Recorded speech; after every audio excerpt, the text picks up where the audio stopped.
A student's overview of the Ageless wisdom was carefully compiled from the following books by Alice A. Bailey. A Treatise on Cosmic Fire. Esoteric Psychology, Volumes 1 and 2. Esoteric Healing.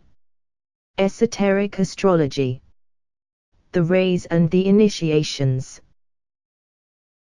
Students are encouraged to download the free PDF version of this overview by following the link in the video's description, or to order a printed copy at cost from thebookpatch.com, but are advised to read the original, unabridged books in order to gain deeper insight into the ageless wisdom. Students are also invited to join our online study group at facebook.com/groups/students of the ageless wisdom. Chapter 37 Esoteric Psychology Volume 2. The Nature of the Soul. Modern psychology, speaking generally, regards the soul in one or another of the following ways. 1.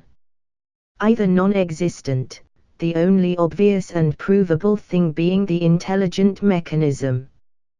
2. As being the sum total of the conscious reactions of the cells of the body, the sentiency of the organism, in other words. 3. As a gradually evolving self, conveying life and, as time elapses, awareness. It is regarded as being conditioned by the body and as a product of the evolution of that body during the ages. 4. As a definite self, an entity, informing a body, functioning at various levels of human consciousness, and having continuity, immortality and potentiality. The occult teaching accepts all these hypotheses as correct, but as relative in time and space, and as having reference to different forms of divine life and to differing aspects of those forms. It is with the occult teaching, right or wrong, that we are at present engaged, and our premises and conclusions can be stated in the following propositions. 1. Every human being, in or out of incarnation, is a fragment of divinity and an outpost of the divine consciousness, functioning in time and space for purposes of expression. 2. All these souls, selves, or human beings are found, as we have seen, on one or other of the 7 emanations of spiritual energy, issuing forth from God at the beginning of an era of creative activity. They return to their emanating source when that particular cycle is brought to a close. 3. In the interim between emanation and reabsorption, these souls pass through various experiences until such time as they can shine forth in all their exactitude of truth. 4. They are called, as has been stated, in a treatise on cosmic fire. A. Lotuses of revelation. B. Lotuses with perfume. C. Radiant lotuses. D. Lotuses wherein the flower is on the point of opening. E. Lotuses of closed and sealed condition. F. The colorless lotuses. G. Lotuses in bud. 5. These souls, cycling through various forms of life in the long evolutionary process, arrive eventually at full, self-conscious existence. By this we mean that they are self-determined, self-conditioned, and self-aware. They are also conscious of and responsive to their environment. 6. Once this conscious awareness is achieved, then progress becomes more rapid. It should be borne in mind that many human beings are not thus aware. The groupings which arise out of this awareness, limiting our ideas entirely to those within the radius of the human family, can be expressed as follows. 7.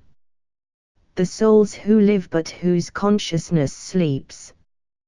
These are the dormant human beings whose intelligence is of such a low order, and their awareness of themselves and of life is so dim and nebulous, that only the lowest forms of human existence come into this category. Racially, nationally, and tribally they do not exist as pure types, but occasionally such a person emerges in the slums of our great cities. They are like a throwback and never appear among what are called the natural savages, or the peasantry. End of page 186. 8. The souls who are simply aware of physical plane life and of sensation. These people are slow, inert, inarticulate, bewildered by their environment, but they are not bewildered, as are the more advanced and emotional types, by events. They have no sense of time or of purpose, they can seldom be trained along any mental line, and they very rarely exhibit skill in any direction. They can dig and carry, under direction, they eat, sleep and procreate, following the natural instincts of the animal body. Emotionally, however, they are asleep, and mentally they are totally unawakened. These two are relatively rare, though several thousands of them can be found upon our planet. 9. The souls who are beginning to integrate and who are emotionally and psychically alive. In them, of course, the animal nature is awake and the desire nature is becoming rampant. These people are to be found in all races to a small extent, and a number of them can be found among the Negroes, which race contains a large number of those who are today relatively children. These are child souls, and though the mental equipment is there and some of them can be trained to use it, the preponderance of the life emphasis is entirely upon physical activity as it is motivated by the desire for satisfaction of some kind, and by a shallow wish life or desire nature, almost entirely oriented towards the physical life. These souls are the modern correspondences to the old Lemurian cultures. 10. The souls who are primarily emotional. The mind nature is not functioning strongly, and only rarely does it swing into activity, and the physical body is slipping steadily into the realm of the unconscious. In every race and nation there are millions of such souls in existence. They may be regarded as the modern Atlanteans. 11. Those souls who can now be classed as intelligent human beings, capable of mental application, if trained, and showing that they can think when need arises. They are still, nevertheless, predominantly emotional. They constitute the bulk of modern humanity at this time. They are the average citizens of our modern world, good, well-intentioned, capable of intense emotional activity, with the feeling nature almost overdeveloped, and oscillating between the life of the senses and that of the mind. They swing between the poles of experience. Their lives are spent in an astral turmoil, but they have steadily increasing interludes wherein the mind can momentarily make itself felt, and thus at need effect important decisions. These are the nice good people, who are, nevertheless, largely controlled by the mass consciousness, because they are relatively unthinking. They can be regimented and standardized with facility by orthodox religion and government and are the sheep of the human family. 12. The souls who think, and who are minds. These are steadily increasing in number and gaining in power as our educational processes and our scientific discoveries bring results, and expand human awareness. They constitute the cream of the human family, and are the people who are achieving success in some department of human life. They are writers, artists, thinkers in various fields of human knowledge and aspiration, politicians, religious leaders, scientists, skilled workers and artisans, and all those who, though in the front rank, yet take ideas and propositions and work with them for the ultimate benefit of the human family. They are the world aspirants, and those who are beginning to get the ideal of service into their consciousness. 13. Those souls whose sense of awareness on the physical plane is now of such an order that they can pass on to the probationary path. They are the mystics, conscious of duality, torn between the pairs of opposites, but who are yet unable to rest until they are polarized in the soul. These are the sensitive, struggling people, who long for release from failure and from existence in the world today. Their mind natures are alive and active, but they cannot yet control them as they should, and the higher illumination remains as yet a joyous hope and final possibility. 14. Souls whose intelligence and love nature is becoming so awakened and integrated that they can begin to tread the path of discipleship. They are the practical mystics, or the occultists, of modern times. 15. The souls who are initiate into the mysteries of the kingdom of God. These are souls who are not only conscious of their vehicles of expression, the integrated personality, and conscious also of themselves as souls, but they know, past all controversy, that there is no such thing as my soul and your soul, but simply the soul. They know this not only as a mental proposition, and as a sensed reality, but also as a fact in their own consciousness. End of page 187. 16. The souls who have achieved release from all the limitations of the form nature and who dwell eternally in the consciousness of the one soul, withdrawn from identification with any aspiration of the form life, no matter how highly developed.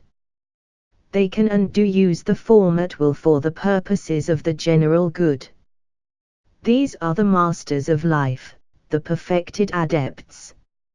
17.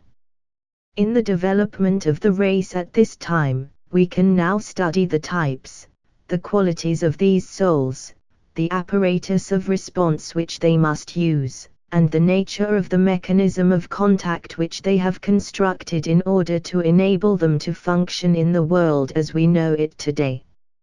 Science and religion together are producing that latest of the sciences which we call psychology. For this, the time is now ripe. 18. All these manifesting souls have come forth from some source at some time in their cyclic expressions. This, to the modern thinker, is purely speculative, and can be regarded probably unprofitable. It may also be interesting, but is presumably imaginative. May I say here that the occultist regards all the above affirmative statements as constituting an exact and proven science, but as being presented in symbolic form for the consideration of the minds of men. Esotericists and theosophists would do well to remember this, and to realize that their divisions and groupings, their affirmations and statements about occult teaching, and their pronouncements as to time and place are largely symbolical and must be thus considered. 19. The process whereby the soul nature and the form nature meet and blend is termed individualization. A. Individualization is the emergence of the soul upon the path of outgoing, through the medium of a form. Thus through the use of a form, expression in the three worlds becomes possible. b. Initiation is the process whereby a soul, having exhausted the resources of form life, and having thus achieved mastery and expression, returns again to its source. This the soul does through the medium of 5 stages, steps or initiations, which are the correspondence in the interior life of the soul to the 5 stages whereby expression is developed in the strictly human races, beginning with the Lemurian stage, passing through the Atlantean and the Aryan, and so on through the 2 final races upon our planet in this world cycle. In connection with individualization, the following points should be remembered. A. Individualization upon the moon chain took place in the 5th race of the 3rd round. B. In Lemurian days, individualization took place because it was the 3rd root race and the 4th round. C. In Atlantis, the door of initiation opened, and forced initiation became the objective of the best of the human family. Those who could or can thus become initiate are the lights which ever radiate. In Lemurian days it was the lights which ever burn that came into being. D. In our race we find the lights which ever shine. This is the individualization of the 6th race types who came in the 2nd round. It is well to remember that the soul who came into incarnation in old Atlantis individualized upon that chain which is called the moon chain. This was a period of unfoldment so much earlier than that of our Earth that we know nothing about it. These egos, therefore, did not individualize on our Earth at all but came into our cycle of evolution as human beings, of a low order as far as the lowest of our present humanity is concerned, but somewhat higher than the egos which individualized upon ancient Lemuria. It might be of interest here to note that Christ was the first of our Earth humanity to achieve the goal, whereas the Buddha was the last of the moon chain humanity to do so. As far as the development of these 2 sons of God was concerned, so rapid was the development of the Christ that in Atlantean days he found himself upon the path of probation, as did also the Buddha. He, coming into incarnation from the moon chain, having been held in what the occult teaching calls pralaya till that time, entered upon the probationary path a very short time ahead of his brother, the Christ. From the angle of evolution, the rapid unfoldment of the evolution of Christ was, and has been, totally unparalleled. It has never been duplicated, though there are people living today upon the planet who are beginning to develop now with equal rapidity, but not earlier, so that they have a background of slow individual development, which is only now being accelerated. This rapidity is, however, a different matter altogether, for many of the disciples today came into this earth evolution from the moon chain where already much had been unfolded. They have not worked up to their present point from Lemurian times as the Christ has done. He, therefore, stands uniquely alone. End of page 188. Rules for inducing soul control. The aim of these rules. The objectives can be stated as 4 in number, but each of these is capable of re-expression in a number of ways. They simply indicate the 4 major goals which the workers with the plan have set themselves. Let us state them succinctly, and later we can somewhat elaborate them. 1.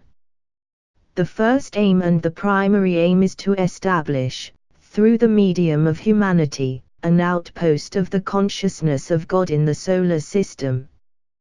This is a correspondence, macrocosmically understood, of the relationship existing between a master and his group of disciples. This, if pondered on, may serve as a clue to the significance of our planetary work. 2.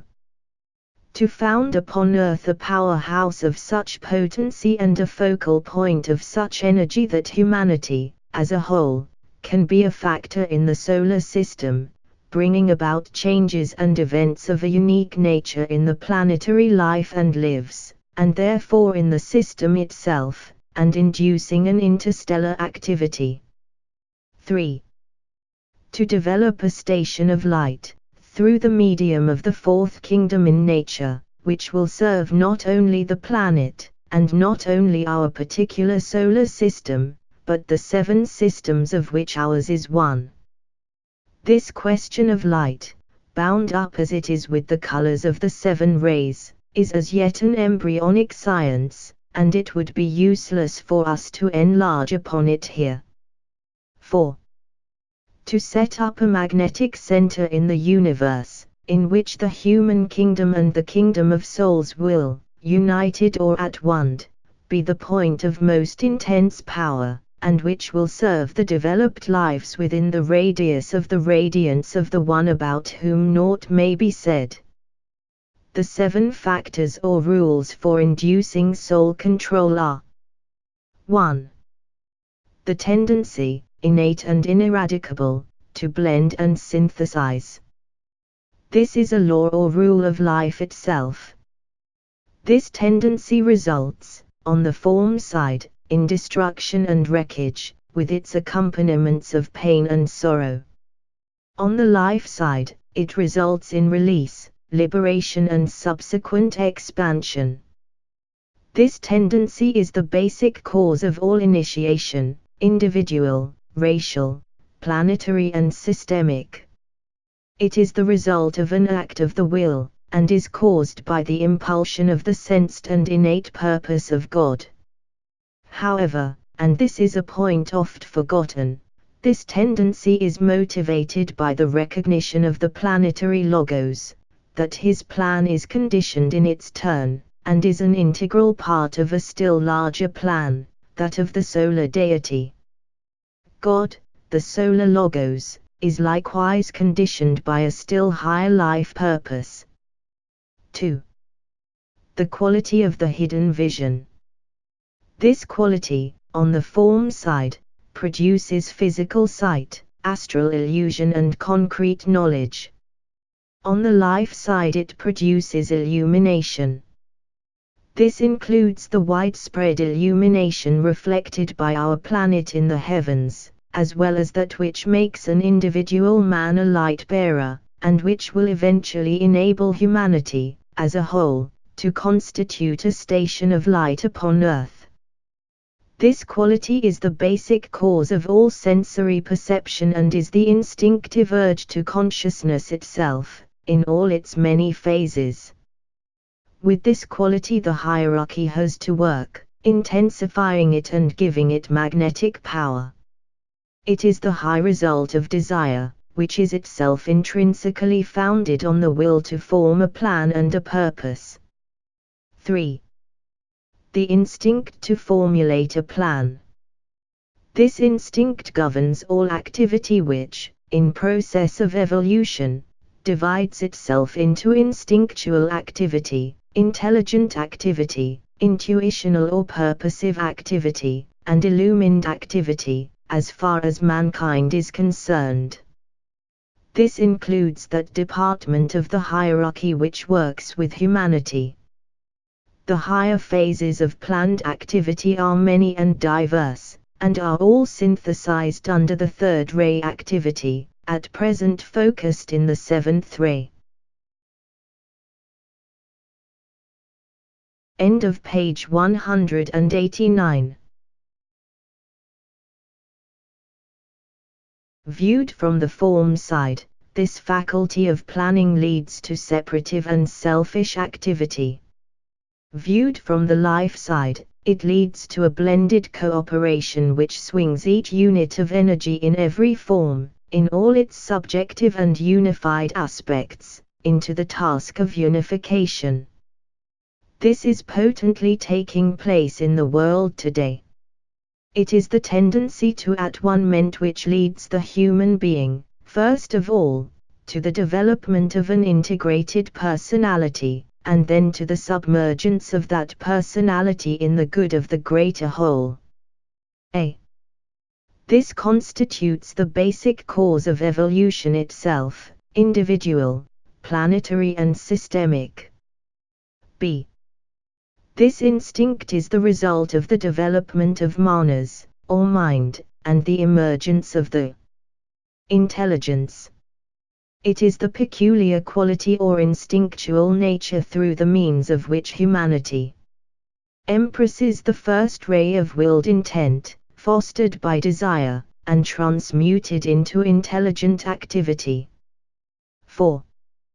The urge to creative life, through the divine faculty of imagination.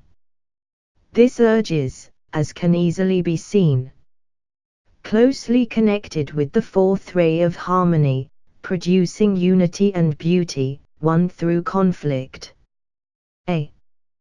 This, on the form side, leads to warfare, struggle and the building of forms which must later be destroyed. On the life side, it leads to quality, vibratory radiance and the revelation upon earth of the world of meaning. b. It is therefore the basic cause of that subtle essence or revelation which is seeking expression through every form in each kingdom in nature. There seems to be no better term by which to express this hidden wonder which must be revealed than the revelation of meaning. This is beginning to happen today. c. It is the result of the ability, sometimes adequate and sometimes inadequate, of the inner consciousness to reveal its measure of control by the plan, and its response to the larger intent. It is upon this response that the members of the hierarchy are today counting, as they endeavor to bring the hidden meaning to the fore in the consciousness of man. 5. The factor of analysis. This factor may surprise those who suffer from the misuse of the power to discriminate, to analyze and to criticize. It is, however, a basic, divine quality, producing wise participation in the plan and skill in action.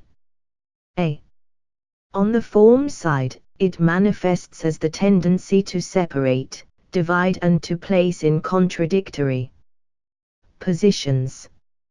On the life side, it leads to that understanding which tends to identification, through the wider choice and comprehension. b.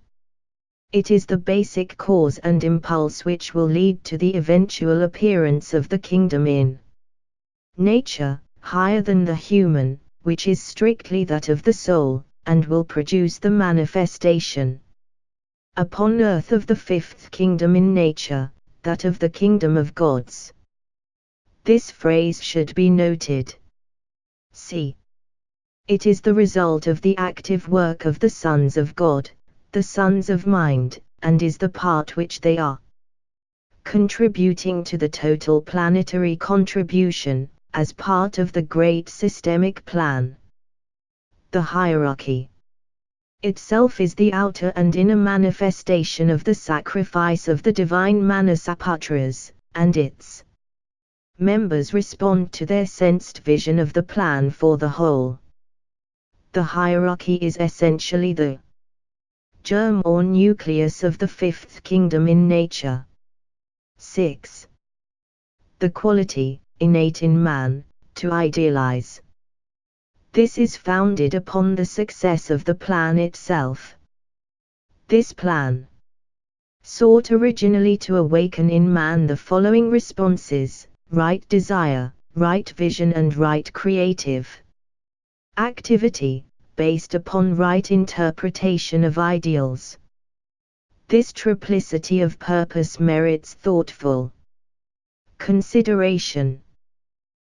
On the form side, this has worked out as material desire, leading eventually to cruelty and frequently to an extreme sadistic expression. On the life side, it has led to sacrifice, one-pointed purpose, progress on the path, and devotion. B. It is the basic cause of all organization and of cooperation. The ideal before the hierarchy is the realized plan. This is brought to humanity in the form of ideas, which become, in time, ideals, to be desired and fought for. In order to materialize these ideals, the trend to organize comes into being. End of page 190.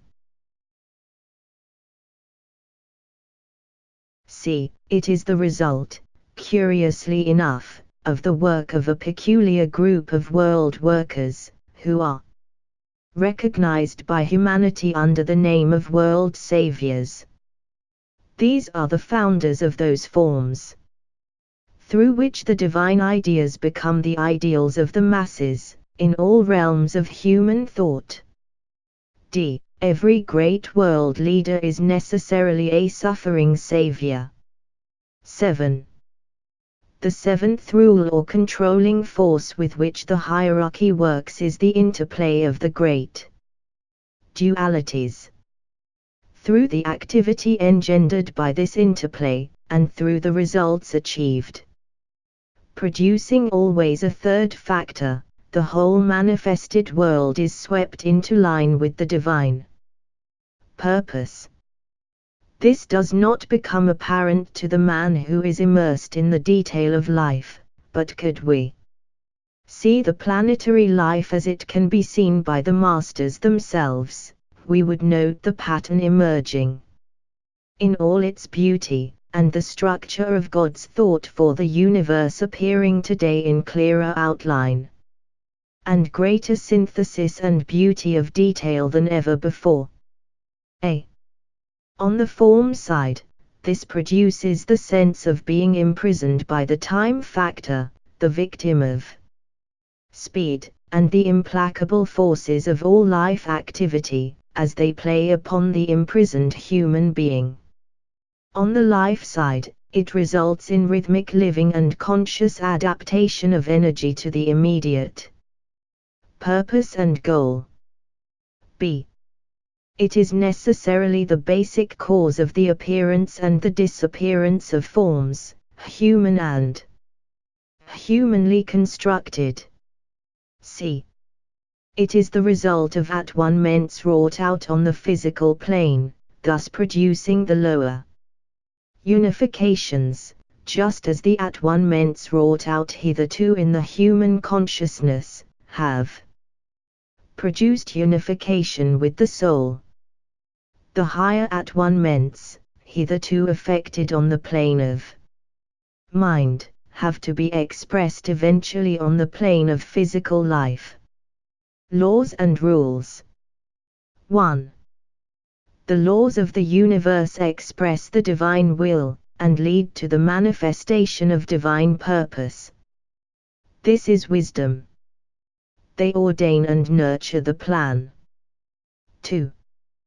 The rules for inducing soul control express the divine quality and lead to the revelation of God's nature, which is love.